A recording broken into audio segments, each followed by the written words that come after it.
Ya, orang yang terkemuka, seorang terkemuka.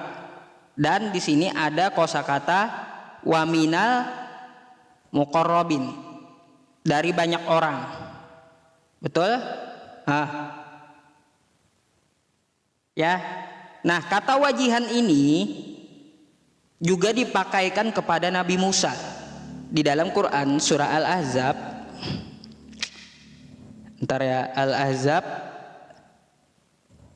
ayat 69. Wih, kenapa ini aplikasi Qurannya Ntar ya, Al-Ahzab ayat 69. Oke. Ntar nih teman-teman, kosakata yang sama juga digunakan Allah kepada Nabi Musa. Ya, nih wajiha, oke.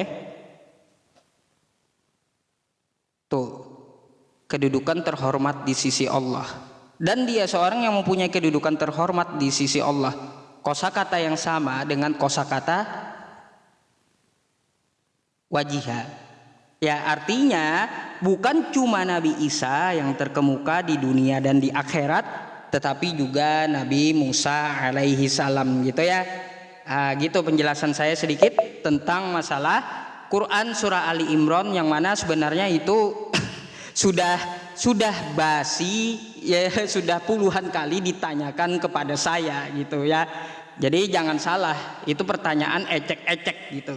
Jadi kalaunya Allah Subhanahu wa taala mengatakan kata wajiha yang digunakan untuk Nabi Isa di dalam Al-Qur'an juga dipakaikan kepada Nabi Musa di dalam Quran surah Al-Ahzab ayat 69. Jadi seperti itu. Nah, Kristen yang mau naik ya, buka camnya dan jangan merokok gitu. Bikin kesel aja ngerokok sih. Coba jangan ngerokok lah. Syukron jazakallah, Pak. jangan ngerokok ya. Buka mic, buka ininya, buka kameranya, jangan ngerokok. Syukron. Ya, semua nabi itu terkemuka, cuma kita tidak membedakan. Assalamualaikum, Tat. Dilanjut ke PC, Tat, dari Pondok Pesantren Sarang, Tat. Dilanjut. Oke. Sarang dari Rembang, Jawa Tengah. Dilanjut. Salam. Baik. Saya ganti dulu ya kalau gitu. Assalamualaikum warahmatullahi wabarakatuh. Jadi ya teman-teman semuanya ya, kalaunya kosakata wajiha itu digunakan untuk para nabi, salah satunya Nabi Musa, Nabi Isa, Nabi Muhammad, dan semua para nabi itu adalah orang yang terkemuka di dunia maupun di akhirat. Cuma di Al-Quran kita mengatakan la nufarriqu baina ahadim mir rusulih, kita tidak boleh membeda-bedakan para utusan Allah. Jadi seperti itu. Ya bentar ya, saya cari tamu lagi nih yang lain.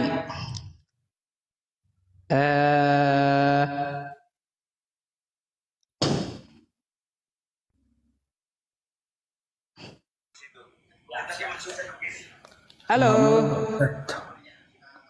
Mana Liping, naik aja. Mana Liping, culik. Liping gak ada ilmunya kok. Halo, malam Bang. Pak Ustaz. Malam.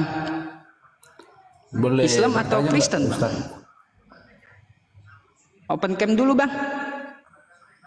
Lagi ngerokok aku ini Pak Ustaz. Waduh, Bang, kalau ngerokok gini Bang, matikan dulu rokoknya, terus baru open cam gitu.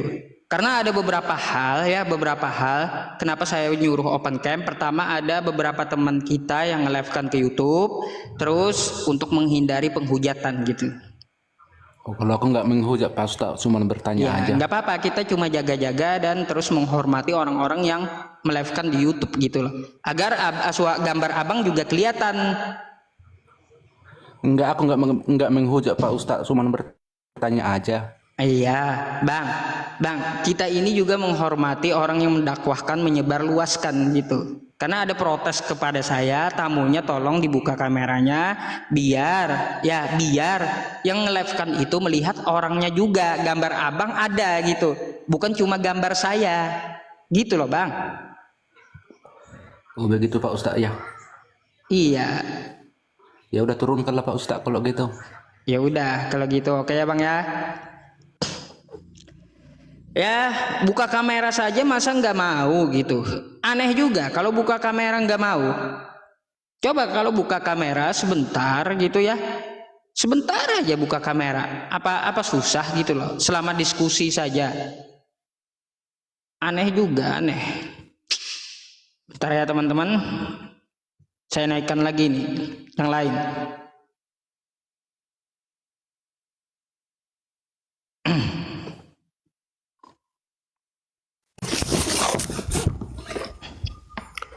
Selamat malam Pak Ustadz. Malam. Bentar ya. Kristen atau Islam Bang? Kristen Pak Ustadz.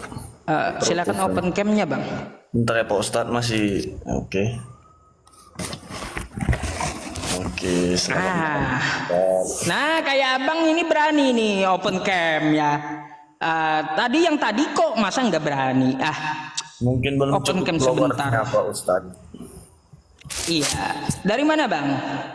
Ini dari Penyambungan Pak Ustadz, Di mana tuh?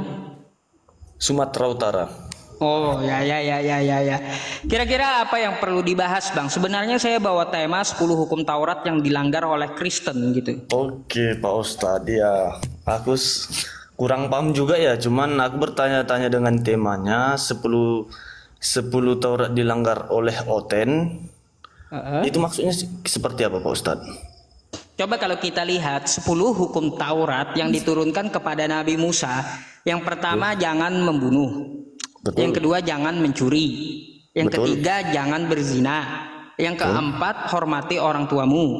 Terus jangan mengingini harta sesama. Jangan menyebut nama Tuhan dengan sembarangan. Kan banyak tuh. Berapa poin ya? 10. Saya baru hafal 7 gitu. Nah, dari 10 hukum Taurat ini, Bang, itu rata-rata dilanggar oleh Kristen. Kenapa saya bilang seperti itu? Nah, saya mempunyai bukti-bukti tentang masalah itu. Ketika Yesus itu diturunkan ke muka bumi atau diutus ke muka bumi, Bang, dia mengajarkan kitab para nabi, Mazmur dan kitab Taurat. Makanya dia berkata, selama ada langit dan bumi ini, satu iota pun dari hukum Taurat itu tidak dapat ditiadakan. Nah, artinya ketika Yesus itu diutus, dia menegakkan hukum Taurat. Ternyata apakah dapat dibuktikan oleh pihak Kristen di perjanjian barunya? Coba. Oke, kita ambil poinnya aja ya Pak Ustadz. Terus pertanyaan saya Pak Ustadz, tujuan Pak Ustadz mempertanyakan 10 hukum Taurat ini maksudnya apa?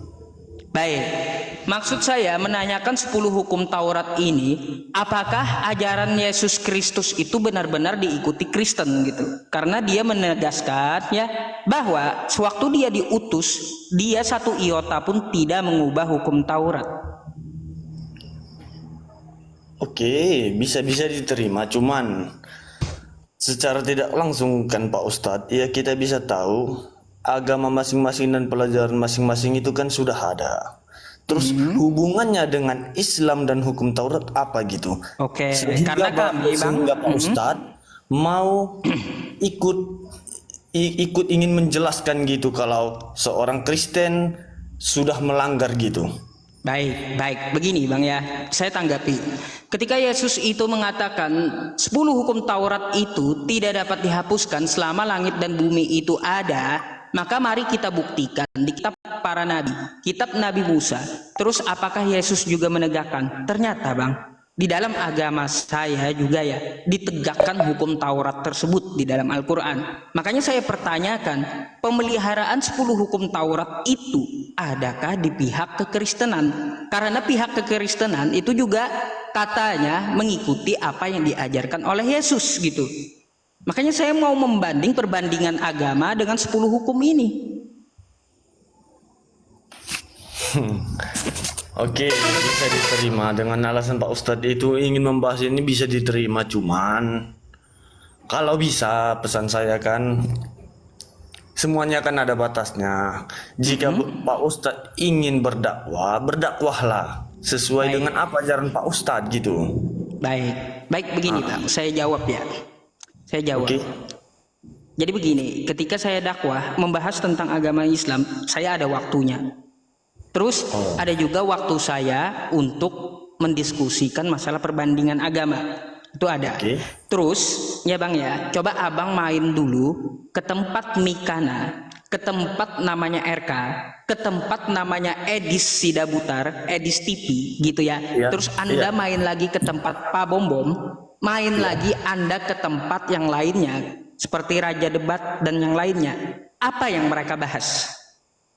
Agama Oh, iya, kami, iya, iya. Bang. Ini memang Pak Ustadz memang betul, mereka selalu membahas Quran. Cuman aku pun selalu mengikuti mereka semua, bahkan termasuk Ustadz Juma, Ustadz atau cuman Juma gitu.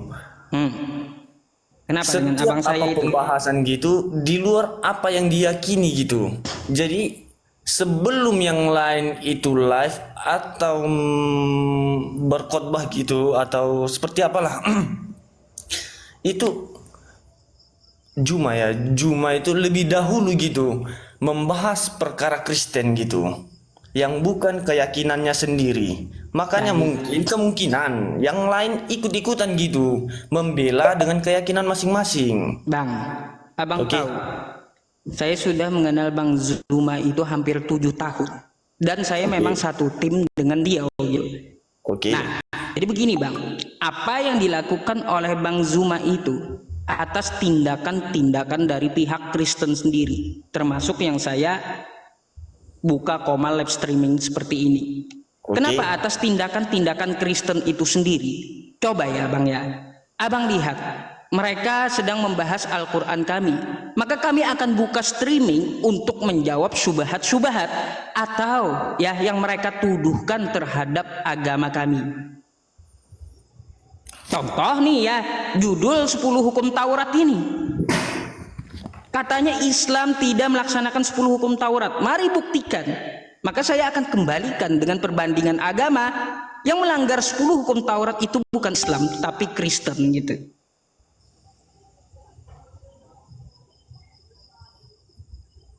Ada tanggapan? Maksudnya kayak mana, Bang?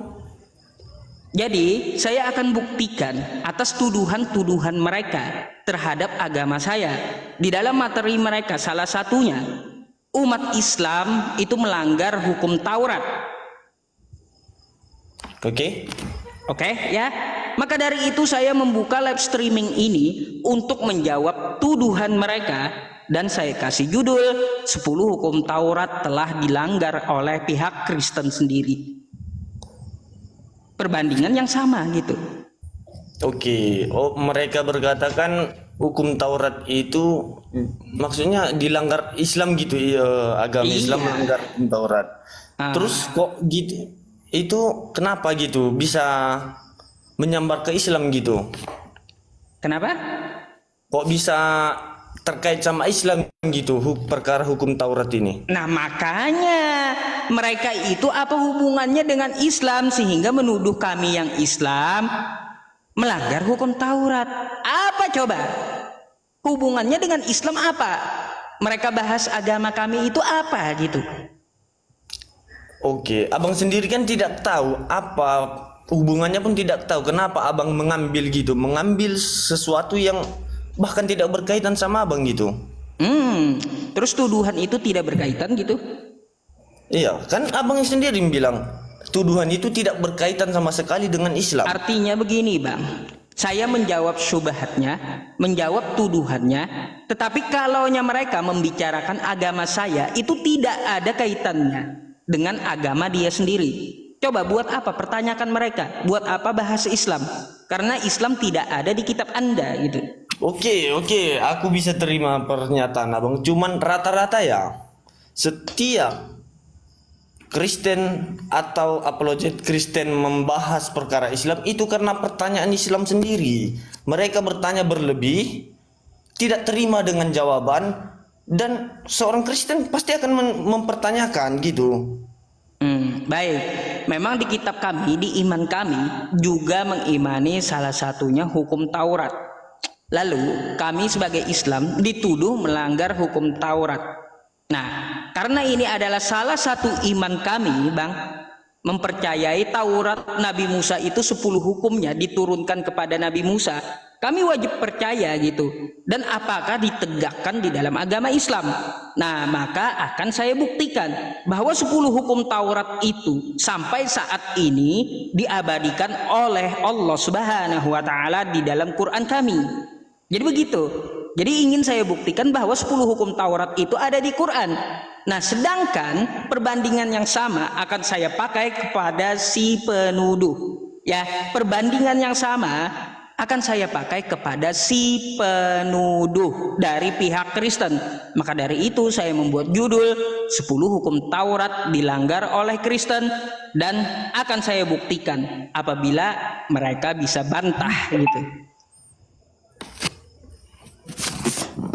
Oke, tadi Pak Ustadz bilang 10 hukum Taurat itu ada dan terikat dalam Al-Quran, Pak Ustadz, ya kan? Boleh diberitahu di mana saja? Baik, 10. mungkin satu poin dulu ya, satu poin yang saya kasih tahu. Di dalam hukum Taurat, poin yang pertama yang kita permasalahkan, ya, jangan membuat patung. Oke? Itu bukan yang pertama, Pak Ustadz. Itu bukan yang pertama. Maksudnya kita cabut-cabut aja poinnya. Oke. Nah, jangan membuat patung. Adakah umat Islam melanggar? Di masjidnya ada patung? Nggak ada, Bang. Terus di mana ditegakkannya larangan membuat patung? Di mana dalilnya? Quran surah An-Nisa ayat 117. Iyad'una min dunihi illa inatha wa iyad'una illa syaitanan marida. Yang mereka sembah selain Allah itu adalah berhala, patung gitu. Terus itu jangan membuat patung, karena di dalam patung itu ada setan yang sangat durhaka. Ada larangannya di dalam agama Islam itu jangan membuat patung gitu. Nah, sekarang di Kristen coba lihat gereja-gerejanya. Ada apa di dalam gereja? Saya terima pernyataan Pak Ustadz. Cuman di dalam hukum Taurat jangan membuat patung atau jangan menyembah patung. Jangan membuat patung, jangan menyembah patung. Itu 2 poin tuh. Itu ya berbeda ya Pak Ustadz. Menyembah jangan menyembah patung itu berbeda. kali ya. Poinnya saya buka aja nih. Oke. 10 hukum Taurat. Apa aja bunyinya gitu. Yaelah. Kuota kunte. Tidak diperbolehkan membuat dan menyembah berhala. Tuh. Ya, membuat dan menyembah berhala ya. Oke, mungkin Pak Ustadz lebih dewasa dan lebih mampu memikirkan apa dari arti kalimat itu. Membuat, jangan membuat dan menyembah. Kita membuat untuk menyembah gitu, bukan kita membuat untuk pajangan atau apa gitu. Ya, itu kan beda maksud. Iya, betul. Itu saya paham. Nah, sekarang di rumah ibadah Islam, masjid, ataupun di sinagognya, ya di sinagognya Yahudi, ada nggak patung atau lambang-lambang gitu? Nggak ada. Nggak ada. Sekarang di Kristen ada apa, Bang? Lambang itu kan bukan untuk disembah. Halo, Bang. Anda terjeda. Ya. Oke. Lambang itu bukan untuk disembah. Betul. Di sini dikatakan jangan membuat dan menyembah kan. Kalau membuat biasa untuk di rumah ya. Contoh kita membuat maskot kota gitu. Patung maskot kota di tengah kota. Enggak masalah yang itu gitu. Nah, perbandingannya ke rumah ibadah sekarang. Di rumah ibadah yang Muslim, apakah ada patung? Di rumah ibadah yang Yahudi, apakah ada patung? Di rumah ibadah yang Kristen, apakah ada patung atau simbol lainnya? Kalau patung tidak ada, kalau simbol itu sudah pasti ada. Nah, ya sudah, itu bagian dari berhala jadinya, Bang.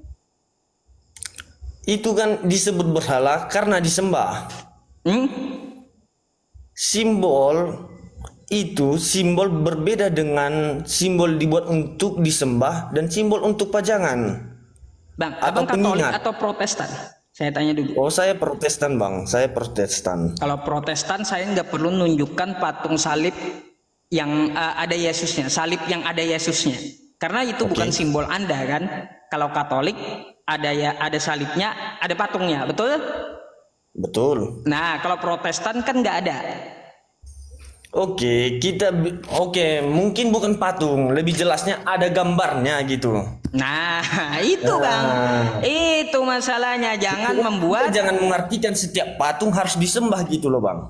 Artinya gini, simbol atau perantara untuk menyembah Tuhan itu dilarang, Bang. Menyembah itu langsung kepada Tuhan, bukan melalui simbol atau perantara gitu. Oke. Aku terima, aku terima pernyataan Pak Ustadz. Kita tidak boleh menyembah simbol, betul. Cuman kita boleh mengingat simbol sebagai pengingat di setiap saat. Oke, pengingat simbol untuk apa itu? Mengingat Ya, setiap mengingat perbuatan apa? kita. Event apa? Oke, mungkin contoh ya salib. Di setiap perbuatan kita, mungkin di saat kami Kristennya melihat salib, kami akan selalu berpikir apakah kami akan melakukan kesalahan atau seperti apa gitu. Kami selalu berpikir 2 kali setelah melihat salib gitu. Kami jangan sampai melanggar peraturan yang sudah ditetapkan. Berarti kan ada alat bantu untuk melakukan penyembahan. Wih, jangan seperti itu Pak Ustadz. Nah, Pak Ustadz terus gimana? itu. Bukankah Pak Ustadz harus mengarah kiblat? Bisakah mengarah tempat lain? Kalau sholat bisakah mengarah tempat lain selain kiblat? Bisa. Mengarah kiblat itu hanya keseragaman. Bisakah tempat lain? Bisa kalau saya lewat naik kapal, sana kemari itu kapal arahnya.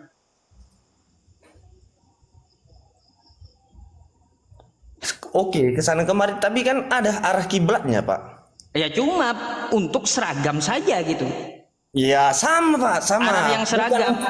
Bukan untuk tujuan disembah gitu kan? Oh, jadi salib itu adalah arah Anda gitu. Betul. Oke, Kami selalu berarti- menjadikan pedoman setiap. Baik. Kalau salib itu menjadi arah Anda, kenapa di setiap gereja itu beda-beda arahnya? Ada Maksudnya? ke timur, ada ke barat, ada ke utara, ada ke selatan.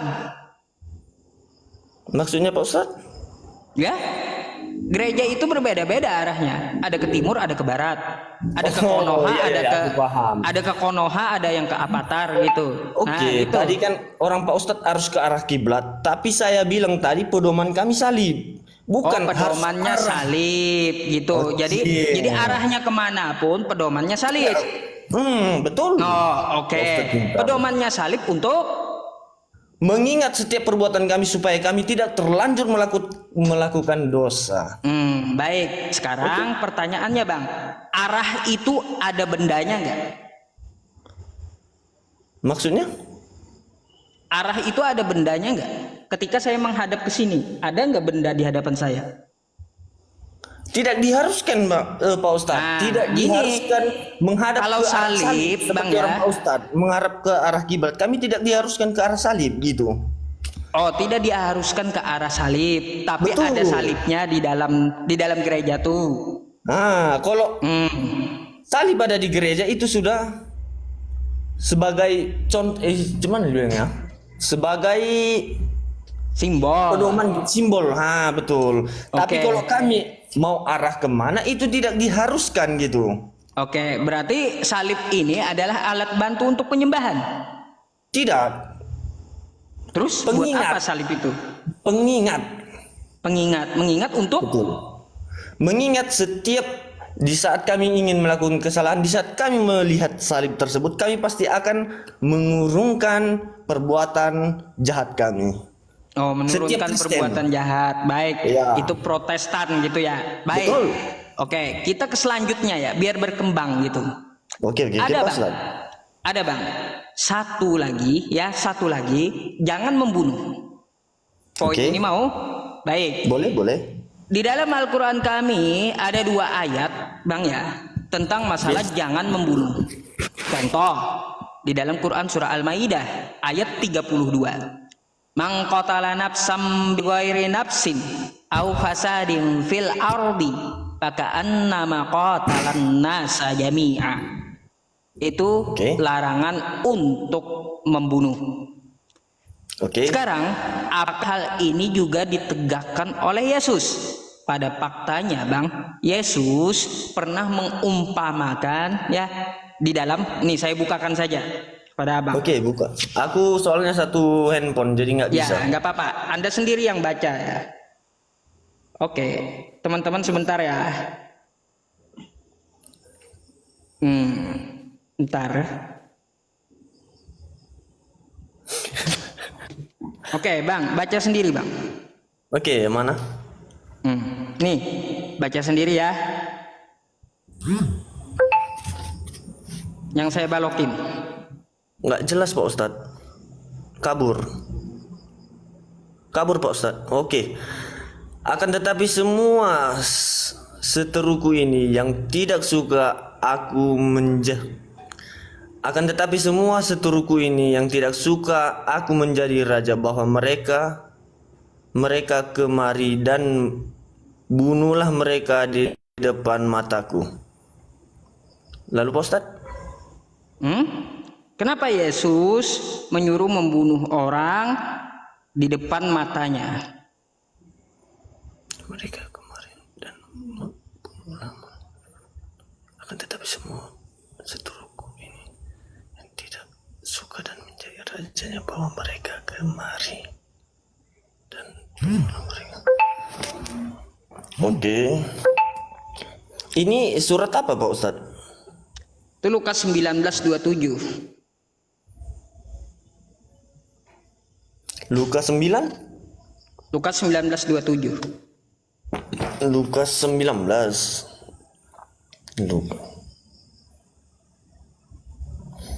Mungkin pengertiannya salah itu Pak Ustadz. Mungkin Bang, pengertiannya itu gimana?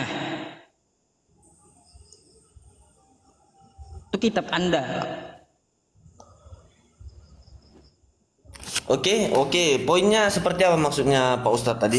Poinnya sudah ada satu poin yang dilanggar oleh Yesus, dilanggar oleh Kristen. Bukankah Islam seperti itu? Tadi saya bacakan Al-Maidah ayat 32. Man qatala nafsam bi ghairi nafsin au fasadin fil ardi faka'annama qatalan nasa jami'a. Barang Artinya Pak Ustadz, siapa membunuh satu manusia, maka dia seakan-akan dosanya telah membunuh seluruh manusia di muka bumi. berarti Tidak itu boleh tidak membunuh. pilih bulu ya Pak Ustadz? Dengan keadaan apapun itu tidak pilih bulu ya? Ada konteks Contohnya? peperangan. Selain itu? Nggak ada, kecuali dengan alasan yang benar. Alasan yang benar pun hanya 3 hal. Tiga Contoh. hal itu, yang pertama, seorang pembunuh diponis oleh hakim ya dengan hukuman mati. Yang kedua, dia seorang laki-laki atau perempuan yang sudah berumah tangga lalu diponis hakim dengan hukuman mati. Terus yang ketiga, orang yang murtad. Tetapi orang yang murtad itu dia balik memusuhi agama Islam, maka itulah yang bisa dieksekusi. Artinya pun yang mengeksekusi bukan personal tapi pemimpin. Oh, seperti itu contohnya. Selain itu tidak ada Pak Ustadz. Selain itu, di luar itu tidak bisa kecuali di dalam peperangan. Kalaunya di dalam peperangan kita nggak ngelawan, kita yang mati konyol. Oke, betul. Namanya perperangan ya kan Pak Ustadz? Iya. Jadi bagaimana dengan cara kecelakaan? Bukankah itu juga membunuh? Kecelakaan? Masa kecelakaan membunuh, Bang? Lalu kalau orangnya mati nggak membunuhkah itu? Kecuali abang ya bawa mobil tabrak orang dengan sengaja, ada unsur kesengajaannya gitu. Kalau tabrakan bukan membunuh, Bang. Kalau gimana? meninggal itu bukan membunuh. Bukanlah, itu ada unsur kelalaian, ketidaksengajaan. Kecuali abang bawa mobil sendiri ya, lalu tabrak orang dengan sengaja, itu pembunuhan namanya. Kecelakaan Kalau tidak kok sengaja, membunuh namanya aja. Bang, namanya aja kecelakaan, bukan pembunuhan, macam mana pula? Beda. Konteksnya saja sudah berbeda Pak. Membunuh dan pembunuhan. Apakah orang menabrak dan yang ditabrak mati itu tidak membunuh? Saya tanya dulu sama Pak Ustadz. Tidak. Lalu? Kalau kecelakaan Bang ya itu bukan pembunuhan, tapi kecelakaan. Bukan pembunuhan, tapi apakah tidak membunuh? Itu beda konsep loh Pak. Membunuh dan pembunuhan. Kan gini ya, ibaratnya itu ada dua orang ya Oke. bawa mobil, lalu di tikungan mereka ketemu, adu Oke. banteng tuh kan, kayak gitu. Ya, betul. Mati dua-duanya atau salah satunya mati, betul? Oke. Oke. Apakah itu pembunuhan? Bukan, Lalu? bukan, itu namanya kecelakaan sehingga membuat nyawa orang melayang. Oh, seperti itu. Ternyata Islam sangat tertib ya. Ada perbedaannya di situ. Oke, Iya, terima kasih. kecuali Pak Ustadz. abang bawa mobil, ada orang jalan, abang tabrak dengan sengaja, itu namanya pembunuhan. Beda, yang saya tanya membunuh dan pembunuhan. Membunuh dan pembunuhan. Iya. Membunuh kayak gimana yang dimaksud? Kalau membunuh itu sudah unsur kesengajaan. Ya pasti unsur kesengajaan. Tapi Ya. kalau orang ketemu di tikungan gimana? Sengaja atau enggak mereka? Tidak. Ya makanya artinya bukan membunuh. Macam mana pula Bang? Astagfirullah, kecelakaan dibilang membunuh. Iman masing-masing lah yang tahu. Pak Ustadz mungkin lebih tahu. Kalau orang sudah mati karena seseorang, sekalipun tidak sengaja, apakah itu membunuh atau kecelakaan? Kecelakaan Iman Pak dengan Ustadz lebih tahu membunuh lah. beda Bang. Iman Pak Ustadz lebih tahu. Ketika orang terbunuh dengan unsur tidak sengaja, apakah itu membunuh atau seperti apa? Itu ada unsur yang ketidaksengajaan kan? Ya betul, cuman Ya. apakah itu sudah membunuh apa seperti apa? Enggak, ponisnya Enggak. bukan Oke, masalah oke, saya terima. membunuh. Itu tergantung, namanya iman masing-masing Pak. Cuman kan ya seperti itulah. Terus gimana jawaban abang tentang ayat yang saya tunjukkan?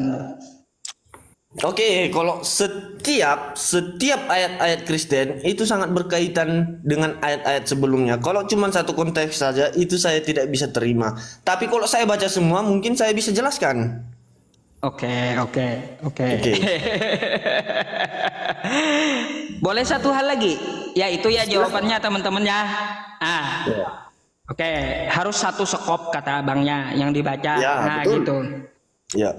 Baik, poin ketiga dari 10 hukum Taurat, Bang. Jangan mencuri. Betul.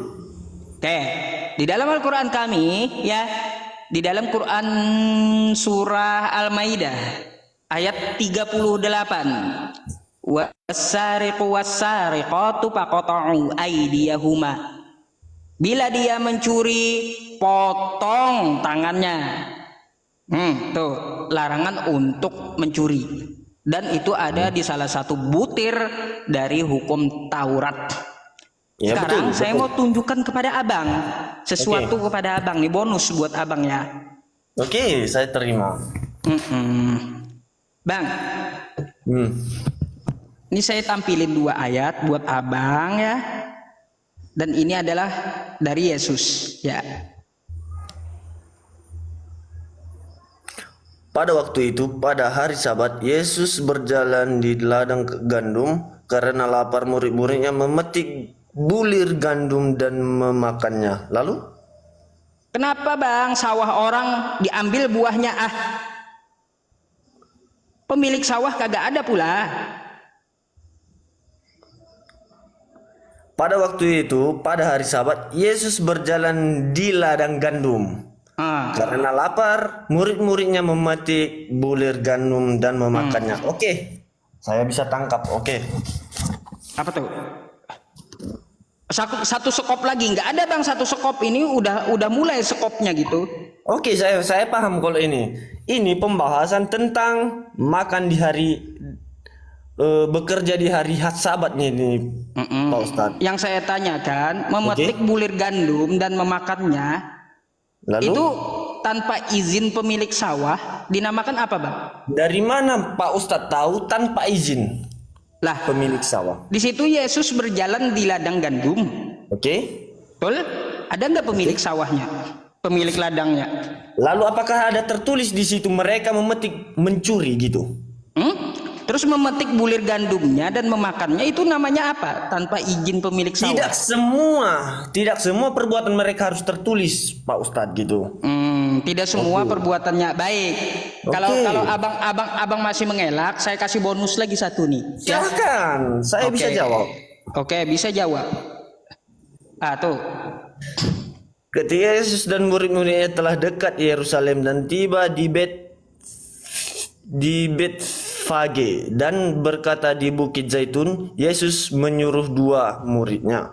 Lalu dengan pesan, pergilah ke kampung dan di depanmu itu pergilah ke kampung yang di depanmu itu dan di situ kamu akan segera menemukan seekor keledai betina tertambat dan anaknya ada dekatnya.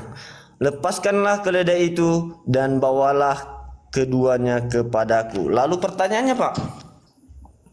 Yesus disuruh menyuruh muridnya ngambil keledai orang yang tertambat beserta anaknya yang ada di dekatnya. Ada dua keledainya di situ. Pemilik keledai itu nggak ada, Bang. Itu dinamakan apa? Oh, Pak Ustadz mungkin sudah pernah membaca. Saya tidak tahu kalau Pak Ustadz sudah pernah membaca semua atau belum. Tapi saya tidak bisa mengeluarkan ayatnya. Saya lupa ayatnya di mana. Karena di saat mereka mengambil keledai tersebut, mereka bertanya. Yang punya keledai bertanya gitu. Salah, Bang. Baca ayat selanjutnya tuh. Oke. Dan jikalau ada orang menegur kamu, artinya jika kamu ketahuan, katanya ngeles aja, Tuhan memerlukannya. Kalau kagak ketahuan, bawa aja itu keledai. Tapi kalau ada yang menegur, ketahuan, ngeles aja, Tuhan memerlukannya. Ternyata sesempit itu ya. Oke, saya terima. Oke, nggak apa-apa. Ternyata Pak Ustadz bisa mengartikan setiap perkataan Alkitab itu dengan cara seperti itu ya. Loh, kalaunya di situ ada izin atau ada pengembalian, maka tertulis. Oh, ada. Di ayat lain ada, Pak Ustadz. Di mana? Saya minta ayatnya kalau gitu. Kan saya sudah bilang, saya tidak bisa keluarkan. Saya cuma punya satu HP, Pak Ustadz. Sebutin aja, nanti saya bukakan. Lah, Silakan kalau Anda saya googling hafal, dulu dah. Saya ajarin Pak Ustadz. Kalau saya Gak apa-apa, hafal Bang. ayat-ayat Silakan Alkitab. Anda googling dulu ya. Nanti saya bukakan. Itu tidak memakai asumsi, gitu yang saya maksud. Ya memang betul, cuman ya kayak mana Pak Ustadz. Namanya aku cuman pakai satu HP. Kalau saya punya Alkitab mungkin saya bisa buka sendiri di sini. Enggak apa-apa, labnya di jeda aja. Labnya Anda jeda dan Anda cari di Google atau di data. Nanti saya bukakan di sini. Oh, enggak lama nanti itu Pak Ustadz. Enggak apa-apa itu Pak Ustadz, nanti lama pula. Enggak apa-apa.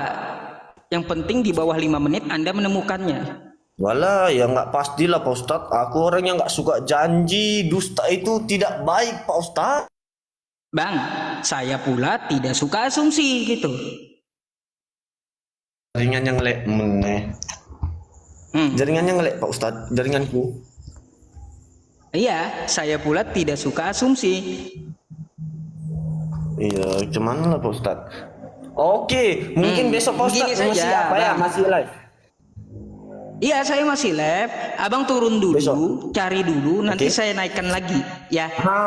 Itu baru tepat Pak Ustadz. Kalau Pak Oke, Ustadz nunggu aku silakan yang lain, Anda Pak turun dulu, nanti Oke. saya akan naikkan kembali, oke? Ustadz. Yang Pak Ustadz tanya cuma yang itu kan? Ya, di mana di situ Yesus mengembalikan keledai orang. Oh, kalau mengembalikan tidak ada Pak Ustadz. Saya jujur. kalau tidak dikembalikan, tidak ada apa mengembalikan. namanya? Tetapi kalau yang punya keledai mengizinkan ada. Di mana? Carikan itu. Oke, ya, kalau itu. Oke, kalau itu saya bisa cari. Tapi kalau mengembalikan tidak ada. Saya pun tidak mau berjanji kalau itu. Kalau yang punya keledai mengizinkan saya bisa cari karena saya pernah baca gitu. Oke, Pak Ustadz. Baca. Saya turun dulu boleh? Iya, silakan. Lah, yang lain kok ngomong kabur. Nanti aku di atas nggak kebagian kue. Silakan. Nanti saya tiap hari juga live streaming. Aman ya, Yang teman-teman bawa, ya? iya betul itu baru gentleman, betul Pak Ustadz. Nanti kalau aku bisa cari mungkin ya, oke gitulah Pak Ustadz. Aku pun oke. Saya nggak bisa nanya. Kalau saya tanya nanti takutnya saya nggak tahu bisa bawa keluar dalilnya. Nanti kalau aku ambil HP satu lagi mungkin bisa. Oke. Boleh. Anda mau bertanya Islam juga boleh. Oke, terima kasih Pak Ustadz. Ini baru namanya Oke. paten. Oke. Terima kasih Pak Ustadz atas Sama-sama. pertemanannya. Oke. Dadah. Sama-sama. Basa-basi aja saya add dulu beliau. Ya, perlu Pak Ustadz. Oke ya teman-teman, nah, ada satu hal tadi mau dicarikan dulu katanya, mau dicarikan dulu ayatnya, tapi nggak apa-apa. Katanya Yesus minta izin. Kan saya di situ jelas menampilkan data ya. Ketika keledai itu tertambat, dua murid Yesus disuruh Yesus ke kampung itu untuk ngambil keledai gitu. Nah di situ tidak ada orangnya ya, karena tidak tertuliskan. Jadi kata Yesus ambil dua keledai itu beserta anaknya bawa kemari gitu. Artinya kan tidak ada izinnya. Nah apabila ada menegur kamu kata Yesus ngeles aja, Tuhan memerlukannya.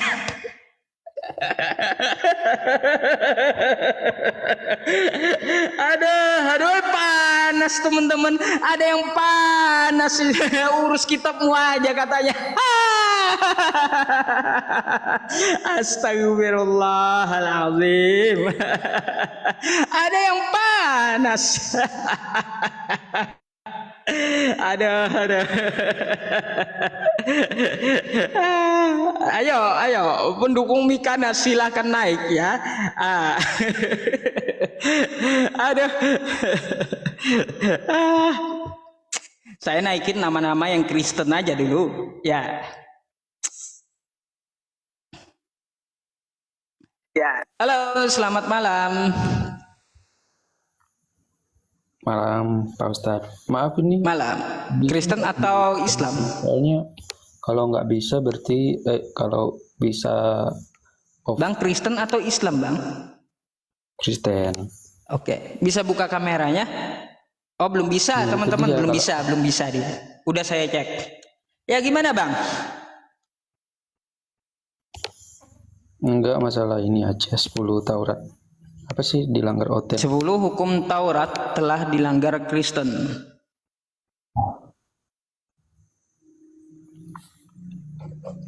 Mau kita bahas? Itu boleh.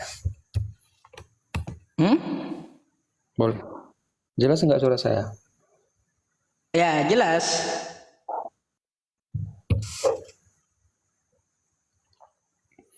Nah, ini Pak Ustadz, maaf ya. Nah, Agak kencang sedikit, Bang, suaranya dikencangin dikit. wait. Halo. Gimana? Nah, gimana ini aja, gimana pandangan saudara kita yang Kristen? Sementara kan daripada Muslim mengatakan bahwa di luar daripada agama Islam itu kafir. Terus? Tolong dijelaskan Pak Ustadz. Kata kafir berasal dari kosakata kafaro, Bang, yang artinya menutup. Kalau yang dinisbatkan kepada agama, artinya itu dia menutup diri dari kebenaran gitu. Dan kafir itu adalah bahasa paling halus. Kira-kira gini deh, Bang Bernardus. Saya kasih kepada Anda dua pilihan kosakata. Kata kafir yang berakar kata kafaro tadi, yang artinya menutup diri, dengan kata non muslim, non itu tidak, muslim itu selamat. Artinya non muslim tidak selamat, kafir itu adalah menutup diri. Kira-kira Bang Bernardus pilih yang mana gitu?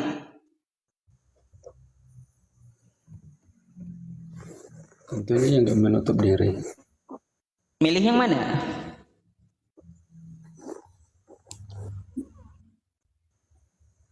Pertanyaannya apa tadi? Pertanyaannya nih ya, perhatikan. Kosakata kafir berakar kata dari kosakata Arab kafaro yang artinya menutup diri. Jadi kafir itu menutup diri. Nah, terus dengan non muslim. Non itu tidak, muslim itu selamat. Artinya non muslim tidak selamat. Anda lebih baik dipanggil yang mana? Apakah dipanggil menutup diri atau dipanggil tidak selamat? Coba. Terserah dari perspektif masing-masing. Enggak, kalau Anda protes umat Islam memandang umat lainnya itu kafir. Nah, saya sudah menjelaskan, apakah Anda pengennya dipanggil non-muslim saja gitu? Dipanggil tidak selamat? Atau kayak gimana? Cukup panggil aja non-muslim, nggak masalah. Oh, jadi maunya dipanggil tidak selamat gitu? Non-muslim itu bukan berarti tidak selamat. Nah, terus Tentang muslim apa artinya, Bang? keselamatan itu kan tergantung daripada perbuatannya di bumi. Muslim berakar kata dari aslama yuslimu islaman. Sesuai dengan konteks bisa orang yang berserah diri, muslim itu. Bisa juga diartikan orang yang selamat. Bisa juga diartikan orang yang tunduk. Bisa juga diartikan orang yang patuh gitu. Kalau Anda mau dipanggil non-muslim, tidak patuh, tidak selamat, tidak tunduk. Mau mana? Dengan menutup diri tadi. Itu kan perspektif dari pihak saudara kita yang muslim. Tapi kalau kita Makanya Bang, artinya ketika umat Islam memanggil kosakata kafir, itu kosakata yang paling halus gitu loh. Makanya Al-Quran kami itu menggunakan kosakata paling halus dengan menyebut orang yang di luar agama Islam itu dengan kosakata kafir.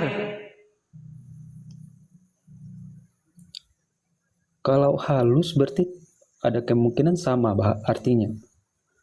Apa itu? Kafir kan itu bahasa halus, berarti ada artinya tetap sama, cuman bahasanya halus. Iya, artinya menutup diri itu bahasa halus. Bedaan dari konteksnya tetap sama, cuman dari bahasanya aja. Terus? Gitu kan? Kalau misalnya dari saudara kita bilang kafir atau non muslim, ya tetap aja sama. Loh, karena gini, kalau non muslim itu lebih kejam, lebih kasar gitu.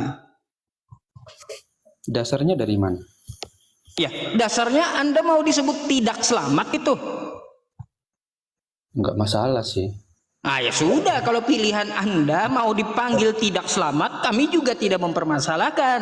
Dan juga, karena kalau di kita kan kepercayaan ada keselamatan hanya dalam Yesus Kristus sendiri. Beda dulu. Kita bukan bicara itu masalah teologi atau pemahaman dari agama masing-masing.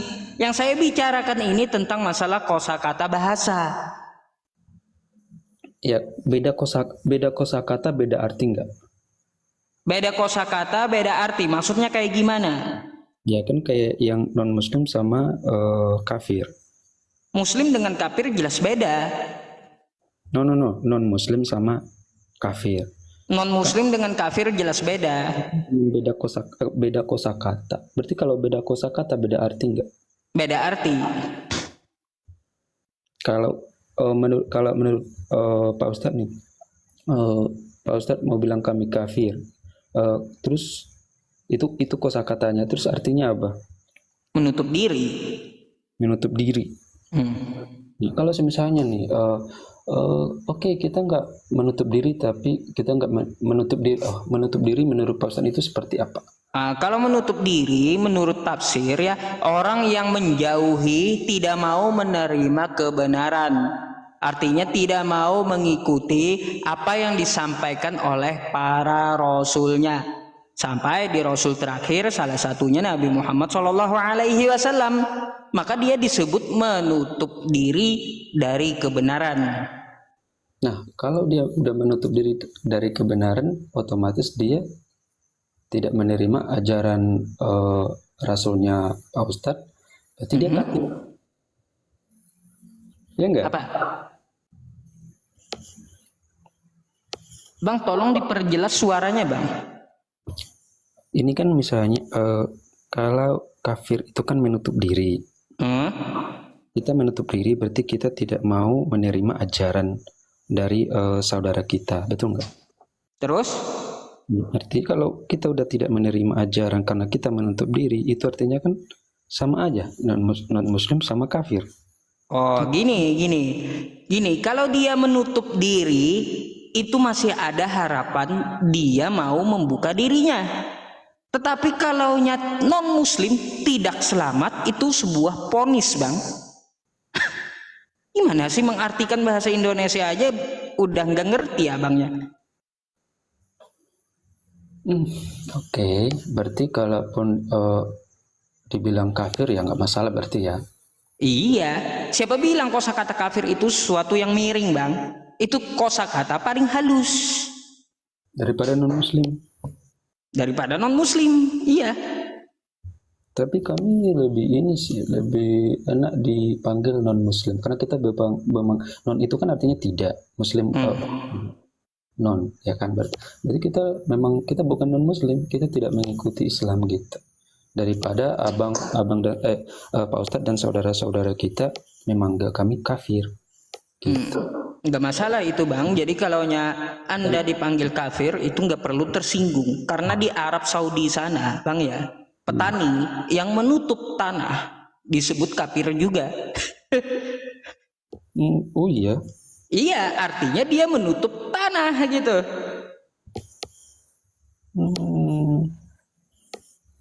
Tapi kalau ke agama menutup diri dari kebenaran, cuma itu bedanya. Berarti menutup itu kafir. Itu sih konteks menutup itu secara universal atau enggak, Bang?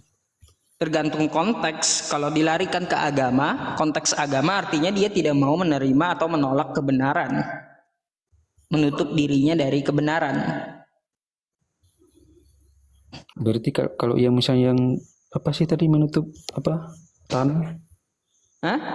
Menutup tanah ya tadi? Iya, menutup tanah pun disebut kafir. Berarti kafir tanah gitu maksudnya? Artinya dia menutup tanah kalau dia konteksnya petani. Kafir tanah berarti Kenapa? tanah. Kafir tanah. Menutup tanah, sebutan dikasih gelar aja itu, Bang. Aduh.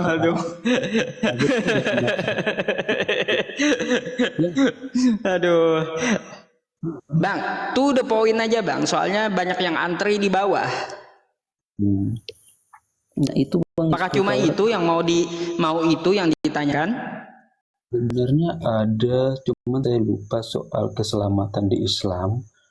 Dalam hadis Islam nggak tahu saya di hadisnya berapa, tapi saya sempat dengar bahwanya mengatakan bahwa setelah orang Islam itu mati, akan diberikan kepada mereka orang Yahudi atau Kristiani sebagai nggak tahu aku. Iya, masalah keselamatan ditebus dari neraka. Kenapa? Bukan menebus dosa itu, Bang.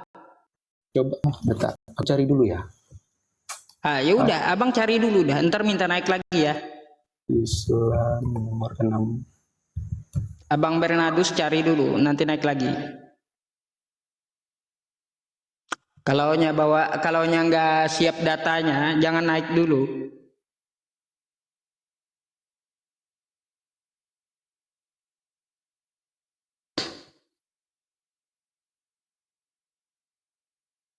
Mana tadi? Ntar ya teman-teman, saya naikin satu.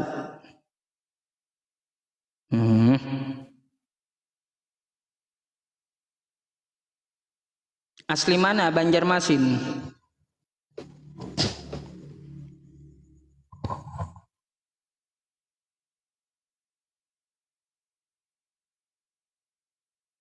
Bentar dulu ini. Kenapa ini? Ini muter-muter nih. Nah, tuh kan ada yang tuduh saya pula. Siapa nama bapaknya Yesus? Katanya, aduh. Nih ya teman-teman, saya ini udah 2024 tahun kena fitnah. Tidak ada nama anak saya itu Yesus. Nggak ada. Macam mana pula teman-teman ini? Nggak ada. Dipitnah aja itu. Nama anak saya Yesus nggak ada.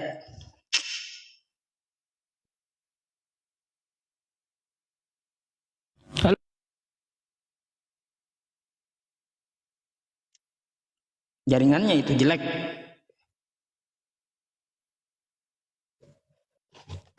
Satu-satu ya.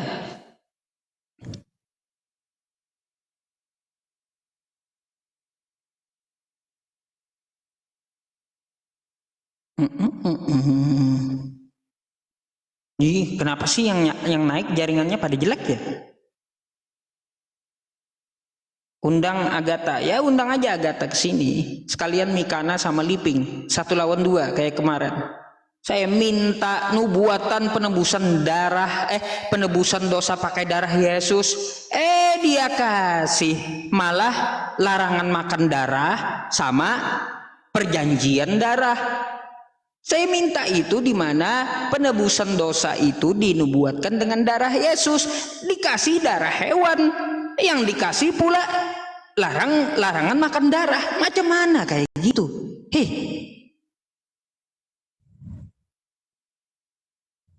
Siapapun Kristennya undang aja ke sini.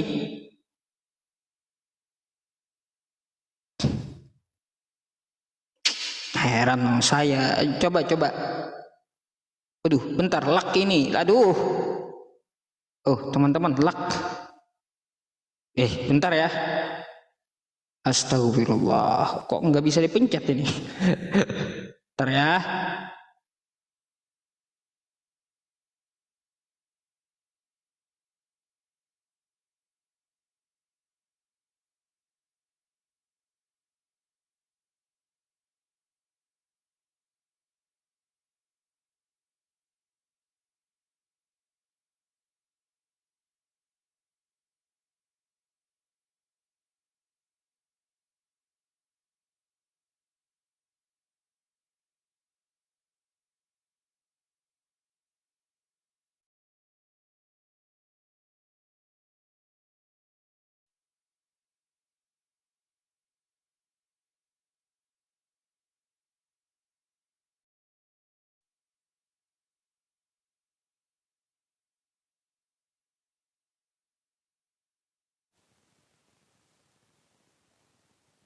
Nah, teman-teman semuanya. Kok saya sekarang mental-mental ya? Mental-mental loh. Kenapa ini? Pada kejang gak? Kalian nge-report gak? Kenapa kalian report? Mental-mental saya jadinya. Tunggu bentar ya.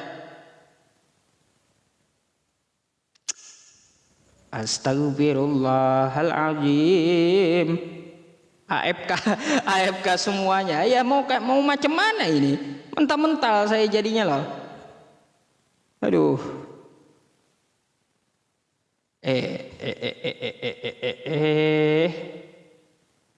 Mawar berduri.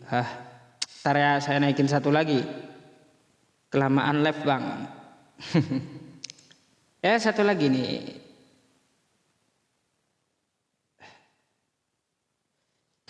Mental-mental loh saya loh. Syukran jazakallah mawarnya ya. Syukran jazakallah mawarnya ya. Selamat malam Pak Ustaz. Malam. Anda dari Kristen atau Islam? Saya Kristen Pak Ustaz. Udah buka kamera dulu bang. Aduh Pak Ustaz, saya lagi di tempat kerja nih Pak Ustaz. Gak apa-apa. Kalau gitu abang kerja aja dulu. Jangan Tidak, mau berdebat kalau kerja. Soalnya saya mau ada tanya sih, ada 4 saja. 4 pertanyaan. Bisa tidak Pak Ustaz? Ya sudah, saya izinkan satu pertanyaan bang ya. Soalnya abang kerja takut mengganggu kerja gitu. Kalau anda kerja ya penuhi dulu kewajiban anda gitu. Oh siap. Terima kasih Pak Ustaz. Sama-sama. Tapi bisa tanya kan? Ya silakan, satu pertanyaan boleh.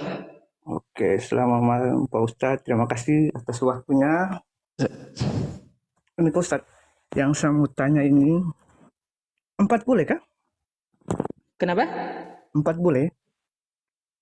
Satu pertanyaan. 4 boleh Pak Ustaz. Soalnya saya sudah siapkan 4 pertanyaan ini. 4 pertanyaan. Kalau gitu saya catat dulu apa aja. Oh siap, oke. Terima kasih Pak Ustaz. Oke, yang pertama ini Pak Ustaz. mengenai batu apa yang di Mesir itu. Batu Hajar Aswad. Yo, itu kira-kira kalau cium batu aswad itu bagaimana Pak Ustadz? Oke, itu satu. Terus Terus yang kedua, gimana